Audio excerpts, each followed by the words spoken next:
Europe 1, il est 7h19. Patrick Cohen, votre invité, journaliste, co-auteur du livre Nucléaire, danger immédiat chez Flammarion. Oui, ça paraît dans 2 jours. Bonjour Thierry Gadot. Bonjour. Votre enquête sur le parc nucléaire français est particulièrement inquiétante et notamment, on va prendre ce premier exemple concernant la centrale du Tricastin dans la Drôme. Qu'est-ce qui vous fait dire, écrire que c'est la pire centrale du pays, Tricastin ? Qu'est-ce qui me le fait dire ? C'est simple, ce sont les rapports d'analyse d'EDF, puisque c'est sur cette base que nous avons travaillé avec Hugues. Et il apparaît qu'effectivement, le réacteur 1 de Tricastin est celui qui cumule le plus grand nombre de défauts, les défauts les plus dangereux.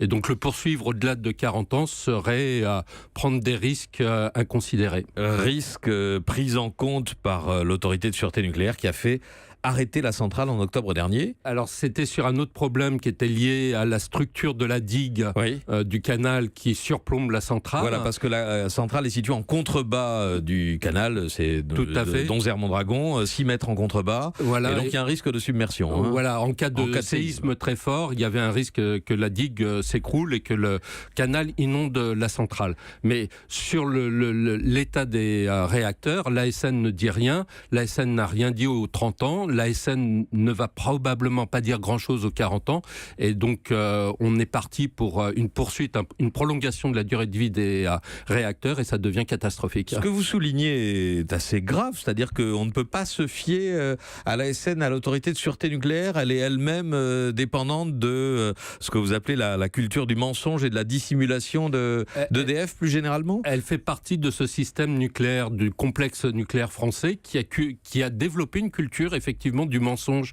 et de la dissimulation depuis plus de 50 ans, 60 ans, et qui s'est traduit notamment par ce qui s'est passé autour de Tchernobyl, ce qui s'est passé sur l'information sur les accidents nucléaires graves qui ont eu lieu à Saint-Laurent-des-Eaux, puisque nous avons eu des accidents nucléaires graves avec du relâchement de plutonium dans l'environnement et dans la Loire. Ouais. Donc tout ça a été caché pendant des années. Tchernobyl, ça a été un mensonge quand même incroyable. Vous parlez de l'avancée du nuage radioactif. Oui.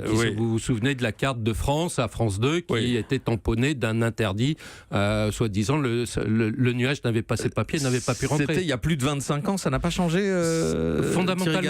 Fondamentalement, ça n'a pas changé. La meilleure preuve, c'est la semaine dernière. EDF a fait une conférence de presse sur son parc nucléaire. C'était une langue de bois qui datait des années 70. En gros, le message, c'est « tout va bien, circulez, il n'y a rien à voir ». Nous sommes allés voir, et ce que nous avons vu, c'est catastrophique et très inquiétant. Alors, on sait, ça c'est factuel, que les réacteurs nucléaires français sont vieux. Sur 58 réacteurs, 48 vont atteindre d'ici 2028 le seuil critique des 40 années de fonctionnement. C'est un seuil critique, mais des investissements considérables ont quand même été opérés pour prolonger la durée de vie de ces réacteurs et de ces centrales, non ? Je suis désolé, il n'y a pas eu d'investissement considérable. Ce qu'il y a eu, c'est donc, de la alors. Oui, c'est du rafistolage, c'est de la maintenance courante qui a par ailleurs été bâclée dans les années 2000 pendant quasiment 10 ans pour des raisons financières.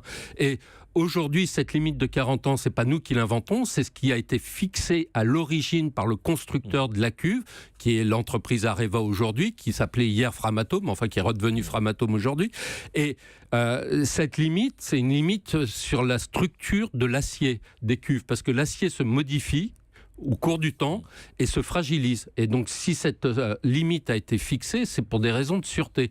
Ne pas respecter cette limite, c'est rentrer dans un domaine inconnu et prendre tous les risques. Alors, vous commencez votre livre par un scénario catastrophe d'un accident nucléaire à Saint-Laurent-des-Eaux. On en parlait dans le Loir-et-Cher. Et puisque votre livre s'intitule « Ça se passera près de chez vous », c'est un côté « Coucou, fais-moi peur ».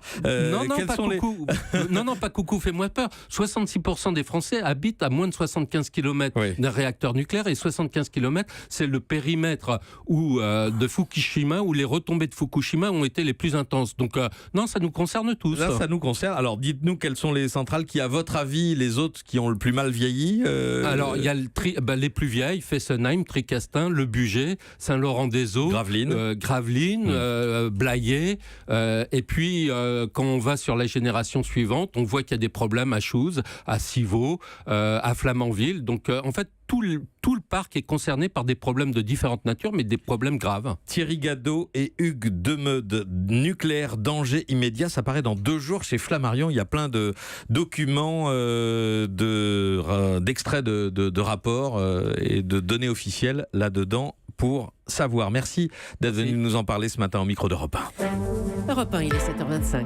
Et dans un instant, évidemment, Commander News.